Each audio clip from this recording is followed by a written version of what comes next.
Edge honked twice as he pulled up in front of the multiplex, then got out and slammed his door for punctuation. He didn't see Chaos's car. He was alone. Schemes stirring in the murk of his head, he stepped up to the door and rattled the handle. Nope.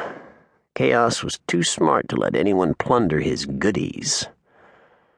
Edge walked around the back of the vast building to the alley that separated it from the devastated, plundered variety store. Sitting there were 3 green dumpsters, dented and sprayed with paint. Sniffing at the motionless air, Edge thought he detected something good inside one of them. He clambered up on each in turn and peered inside, and in the third he found his prize. Buzzing black flies wreathed a heap of birds' bones, which had rotted green and purple in the sun. Edge let himself slip back down onto the dusty ground. It just wasn't worth it. Stick to canned food, Kellogg's exact words. Don't waste calories pursuing scraps. Edge remembered Kellogg telling him about a food that took more calories to chew than it contained. Food you could starve to death on. But in retrospect, Edge concluded that this was part of the small percentage of Kellogg's pronouncements that could safely be categorized as bullshit. Everything has calories, Edge told himself. Wood, paper, dirt. It all has calories. I know that from personal experience. I know it. What was Kellogg's word? Empirically. A big word, and Edge felt good about remembering it, knowing what it meant. I'm not stupid, he decided. I just get nervous when I'm trying to talk to someone, and I forget what I'm trying to say. People have to be patient when they're talking to a nervous person. The sun made a tentative foray through the morning haze, casting weak shadows across the pavement. Edge squinted up at the ribbons of smoky cloud. Christ, he thought, I hope it doesn't rain. Better to be indoors from the beginning of a rain, not climbing in and out of cars, getting wet. That goddamn stuff is cumulative.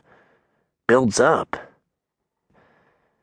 Digging absently in his pants, Edge meandered back out towards the highway and was startled to find Chaos's car pulled up behind his.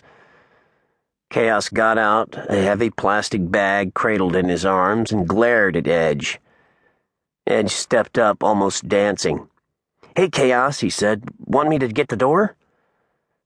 You're supposed to park in the lot, Edge, said Chaos sourly. He hoisted his load higher and fished in his pocket for keys, then unlocked the door and stepped into the gloom. He went in through the staff entrance, a dark, low hallway which ran like a rat's route through a ship, inside the walls of the vast, carpeted multiplex lobby, to the projection booth. Chaos seemed to shun the public parts of the building. Looks like rain, said Edge, half in justification for his parking so close, half to change the subject. He followed the glumly silent Chaos in the dark, tracking the tiny reflective logos on the heels of Chaos's sneakers while his eyes adjusted. He felt a little indignant. The parking lot, a deserted acre of meaningless yellow arrows and lines, was a good quarter-mile from Chaos's door. The projection booth was an unshapely, split-level room with tiny windows looking out over 6 theaters. Chaos had removed the projectors, but splicing and rewinding equipment was still bolted to the walls. Edge stood near the door, waiting while Chaos lit candles. The booth reeked of artificial sweetness, air freshener, and the fruit-scented candles. It made Edge hungry. Wax had calories, too. Okay, Edge, said Chaos. What's your secret? Spit it out. He sat on a ratty sofa and lit a cigarette. Edge sat on a chair and leaned forward expectantly. Chaos pushed the pack of Luckies across the table between them, and Edge took a cigarette. Kellogg says we're going to communicate with the animal kingdom, Edge said, trying to present this calmly and credibly. He struck a match and held it to the end of his cigarette. He knew he had to explain further. Whales and dolphins, primarily. That's what Kellogg says. Chaos laughed. What animal kingdom, he said.